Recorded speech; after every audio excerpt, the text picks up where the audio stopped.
ऐसे खुशकिस्मत लोग जिनकी किस्मत को देखकर लगता है कि इनकी किस्मत किसी फिलॉसफी से कहीं ज़्यादा है। तो चलिए जानते हैं ऐसे ही लोगों के बारे में।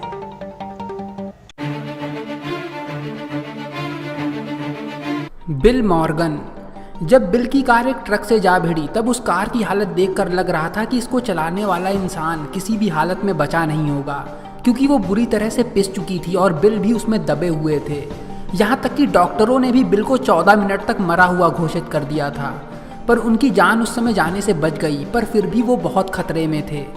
बिल को इसके बाद अस्पताल में भर्ती करवाया गया, जब वो 12 दिनों तक कोमा में रहे। उनके घर वालों ने हार मानकर लाइफ सपोर्ट सिस्टम भी हटवा दिया था, पर फिर भी बिल किसी तरह बच निकले। पर उनकी किस्मत ने इसके बाद भी उनका साथ नहीं छोड़ा। अपनी जान बच जाने की खुशी में उन्होंने एक स्क्रैच कार्ड खरीदा, जिसको स्क्रैच करने के बाद उन्होंने उससे $17,000 महंगी एक कार इनाम में जीत ली। ये सारी बातें जब लोकल न्यूज़ स्टेशन को पता चली तो उन्होंने बिल को अपने शो में इनवाइट किया और उन्होंने बिल को फिर से एक स्क्रैच कार्ड दिया और उनको उसी तरह से एक्टिंग करने के लिए कहा जैसा उन्होंने इनाम जीतने पर महसूस किया था। सबसे हैरानी की बात तब हुई जब उस दूसरे टिकट से भी उन्होंने अनजाने में लॉटरी जीत ली और इस बार उन्होंने $2,50,000 की रकम जीत ली थी। Martin D Jong. कभी कभार ऐसा भी हो चुका है कि लोग अपनी जान गंवाने से इसलिए बच गए क्योंकि उन्होंने उस सिचुएशन में पहुंचने से पहले ही अपना इरादा बदल दिया, और ऐसा उन्होंने अनजाने में किया क्योंकि या तो वो उस समय बीमार पड़ गए या वो उस समय किसी काम में फंस गए। और कुछ का कहना है कि उन्हें पहले से ही ऐसा एहसास होने लगा था कि कुछ गड़बड़ होने वाला है, जिसके बाद उन्होंने अपना इरादा बदल दिया। इसी तरह सिर्फ 4 महीनों के भीतर Dutch cyclist Martin D Jong ने हवाई जहाज़ से आने वाली मौत को 2 बार धोखा दे दिया, वो भी अनजाने में। मार्च 2014 को उन्होंने MH17 फ्लाइट की एक सीट बुक कराई, पर उन्हें बाद में किसी दूसरी फ्लाइट का उससे सस्ता टिकट मिल गया, जिस वजह से उन्होंने टिकट चेंज करवा लिया। बाद में पता चला कि जिस फ्लाइट MH17 से वो जाने वाले थे वो जहाज़ रास्ते में ही क्रैश हो गया। दूसरी बार वो फ्लाइट MH370 से सफ़र करने जा रहे थे, पर किसी वजह से उसका भी टिकट उन्हें कैंसिल करवाना पड़ा। जो हवाई जहाज़ इंडियन ओशन के ऊपर से निकलते हुए कहीं लापता हो गया और उसका कभी पता नहीं चला। एडविन ई रॉबिन्सन। किसी व्यक्ति पर बिजली गिर जाने की चांसेस 12,000 में से 1 होती हैं, पर ये संभावनाएं 62 साल के एक व्यक्ति एडविन ई रॉबिन्सन पर 100% बन आई, जो ना ही देख सकते थे ना ही सुन सकते थे। रॉबिन्सन एक दिन घर के पास बने मैदान में टहल रहे थे जब अचानक से तेज़ बारिश शुरू हो गई। बारिश से बचने के लिए वो एक पेड़ के नीचे शरण लेने पहुंच गए। मौसम काफ़ी ख़राब था और तेज़ बिजली के कड़कने की आवाज़ें आ रही थीं, पर वो सुन नहीं सकते थे। तभी अचानक एक बिजली उस पेड़ पर आकर गिरी जिसके नीचे वो छुपे हुए थे। रॉबिन्सन 20 मिनट तक उसी जगह पर बेहोश पड़े रहे। होश आने के बाद वो लड़खड़ाते हुए अपने घर पहुंचे और जाकर सो गए, पर शाम को जब वो सोकर उठे तब उन्होंने पाया कि वो दोबारा देख सकते थे और इसी के साथ उन्हें सुनाई भी दोबारा पड़ने लगा था। बाद में एक डॉक्टर ने उनका चेकअप करने के बाद बताया कि उन्होंने देखने और सुनने की क्षमता को वापस पा लिया है, और बिजली का इतना तेज़ झटका लगने के बावजूद उनकी जान जाने से इसलिए बच गई क्योंकि उनके जूतों की सोल रबर की बनी हुई थी। सुतोमू यामागुची। सेकेंड वर्ल्ड वॉर के दौरान सुतोमू यामागुची मित्सुबिशी हेवी इंडस्ट्रीज़ के एम्प्लॉई थे, जिन्हें इसी काम के लिए पूरे देश भर में घूमना पड़ता था। साल 1945 को वो बिजनेस के सिलसिले में हिरोशिमा गए हुए थे, और ये वही समय था जब हिरोशिमा पर परमाणु बम से हमला किया गया था। चमत्कारी तरीके से वो इस विस्फोट से घायल तो हो गए, पर उनकी जान बच गई। उसके बाद वो तुरंत वहाँ से जान बचाकर अपने परिवार के पास नागासाकी पहुँचे। नागासाकी में वो अपने काम के लिए निकल ही रहे थे कि उस शहर पर भी दूसरे परमाणु बम का हमला हो गया। एक तरह से कहा जाए तो वो लकी होने के बजाय अनलकी थे, पर वो 2 परमाणु बमों के हमलों से बचकर निकल गए, इसीलिए उन्हें दुनिया के सबसे किस्मती लोगों में गिना जाता है। इस हादसे के बाद यामागुची हमेशा परमाणु बम और दूसरे खतरनाक हथियारों की आलोचना और विरोध करते रहे। 2009 में जापान ने यामागुची को 2 एटॉमिक बॉम्ब से बचकर निकल जाने वाले व्यक्ति के रूप में ऑफिशियली तौर पे घोषित कर दिया। पूरी दुनिया में सिर्फ यही इकलौते इंसान हैं जो 2 परमाणु बमों के हमलों से बचकर निकल चुके हैं। यामागुची काफ़ी लंबा जीवन जिए और 4 जनवरी 2010 को 93 साल की उम्र में उनका निधन नागासाकी में उनके घर पर हो गया। एंडर्स हेल्स्ट्रप।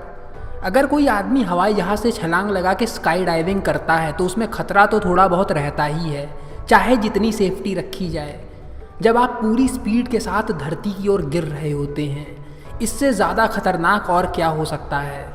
पर नॉर्वे के एंडर्स हेल्स्ट्रप नाम के एक व्यक्ति के साथ ये खतरा दुगना हो गया जब स्काई डाइविंग करते समय आसमान से एक उल्कापिंड के कुछ टुकड़े उनकी तरफ तेज़ी से बढ़ने लगे। ये कोई बनी बनाई कहानी नहीं, बल्कि इसका फुटेज भी रिकॉर्ड कर लिया गया था। इंटरनेट पर अपलोड करने के बाद इसने साइंस कम्युनिटी का ध्यान अपनी ओर तुरंत खींच लिया।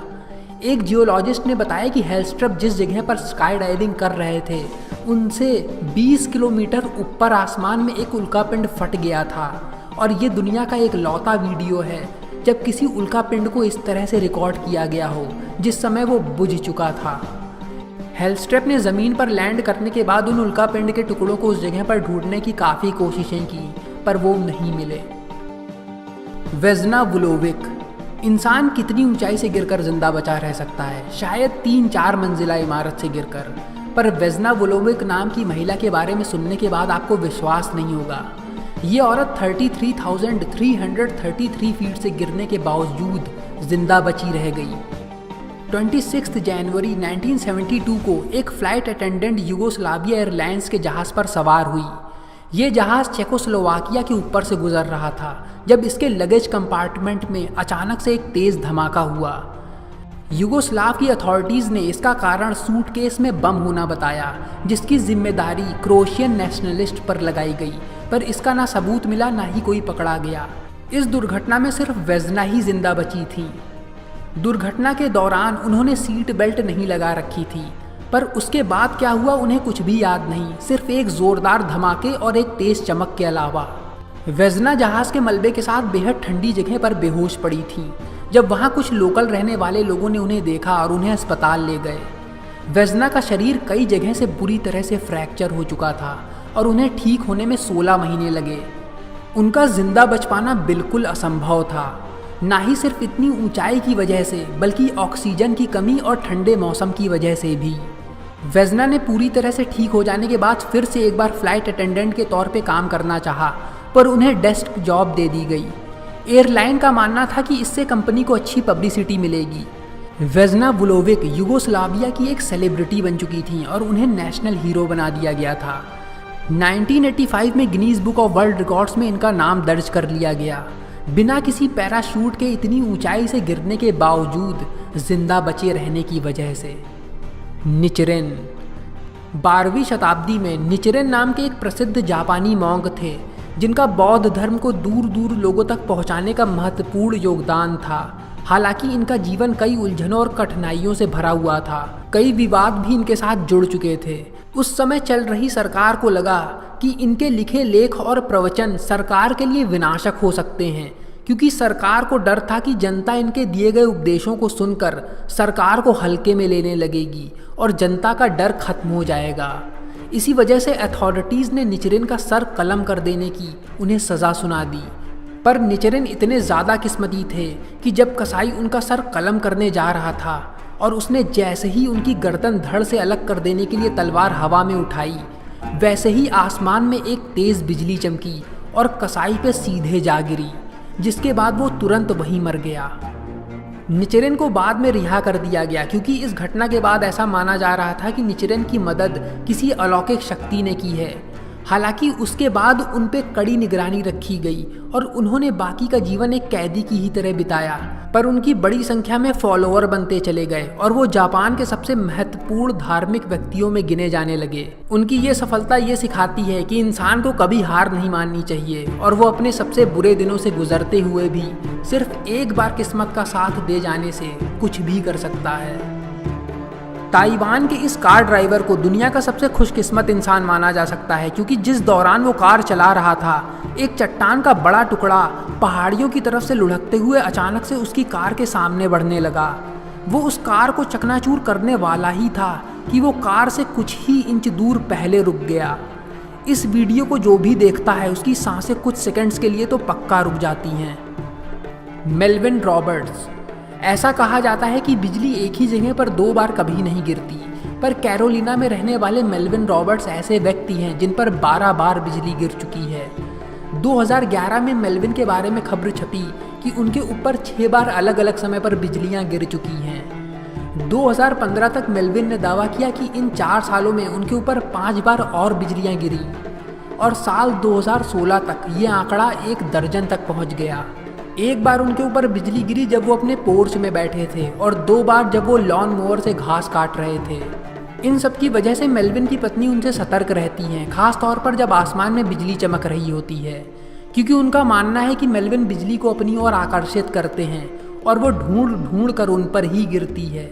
मेलविन का शरीर बिजली के गिर जाने से बन गए निशानों से भरा पड़ा है। उन्होंने बताया कि इस दौरान उनकी कभी याददाश्त गायब हो गई तो कभी उनको सर में दर्द महसूस हुआ, पर सबसे बड़ी बात यह है कि बिजली के 12 बार उन पर गिरने के बावजूद वो अभी भी जीवित हैं। फ्रेन सेलक। इन्हें सबसे खुशकिस्मत और सबसे बदनसीब दोनों कहा जा सकता है। क्रोएशिया के रहने वाले फ्रेन सेलक ने मौत को 1-2 बार नहीं बल्कि 7 बार आश्चर्यजनक तरीके से धोखा दिया है। उनका मौत से पहला सामना 1962 में हुआ जब जनवरी के महीने में वो ट्रेन से सफ़र कर रहे थे। तब ट्रेन पटरियों से छूटकर जमा देने वाली ठंडी नदी में जा गिरी। पास मौजूद लोगों ने उन्हें बचा लिया, जिसमें उनका सिर्फ हाथ टूटा और वो हाइपोथर्मिया का शिकार हो गए, जबकि इस दुर्घटना में 17 यात्री मारे गए। उसके ठीक 1 साल बाद वो एक हवाई जहाज़ पर सवार थे जब वो किसी खराबी आ जाने की वजह से गिर पड़ा। फ्रेन उस हवाई जहाज़ के एक दरवाजे से बाहर उछल कर गिरे जो पहले से ही खराब था और वो भूसे के ढेर पर जा गिरे, जबकि उस दुर्घटना में 19 लोग मारे गए। 3 साल बाद 1966 में वो बस से जा रहे थे जब वो फिसलकर नदी में जा गिरी, जिसमें 4 यात्री मारे गए, पर वो तैर कर निकल गए। इसमें उन्हें कुछ मामूली चोटें ही आईं। 2 साल बाद उनके साथ फिर एक बहुत ही अजीब घटना घटी जिसने सवाल खड़े कर दिए कि ये सब इनके साथ ही क्यों हो रहा है। वो अपने बेटे को पिस्टल पकड़ना सिखा रहे थे, पर उसमें सेफ्टी लॉक ना लगे होने की वजह से गोली चल गई और वो उनके टेस्टिकल्स में जा लगी। वो खुद तो बच गए पर उनके टेस्टिकल्स नहीं। 1970 और 1973 में उनके 2 कार एक्सीडेंट्स हुए जिनमें दोनों बार कार ने आग पकड़ ली थी, पर वो हर बार सुरक्षित बाहर निकल गए, सिवा कुछ बालों के सुलग जाने के अलावा। पर अभी भी मौत ने उनके साथ खेलना बंद नहीं किया था और 1995 में ज़ैग्रेब में उन्हें एक बस ने टक्कर मार दी, जिसमें उन्हें हल्की फुल्की चोटें ही आईं। 1 साल बाद पहाड़ी सड़क पे उनकी कार यूनाइटेड नेशंस के ट्रक से टकरा गई और वो सड़क के किनारे बनी रेलिंग में जा टकराए। कार की टक्कर से रेलिंग टूट गई और फ्रेन सीट बेल्ट भी नहीं लगाए हुए थे, जिस वजह से वो कार से उछलकर बाहर निकल गए। उसके बाद वो कार 300 फीट गहरी खाई में गिरती चली गई, जिसको खुद वो देख रहे थे। पर आखिर में उनकी किस्मत खराब होने की बजाय खुल गई जब वो 2003 में 73 साल के हो गए और अपने जन्मदिन के 2 दिन बाद उन्होंने क्रोएशियन नेशनल लॉटरी जीत ली। इस लॉटरी की रकम $11,10,000 थी। 14 जून 1929 में जन्मे फ्रेन सेलक आज भी सही सलामत और जीवित हैं, जिनकी उम्र इस समय 89 साल की हो चुकी है।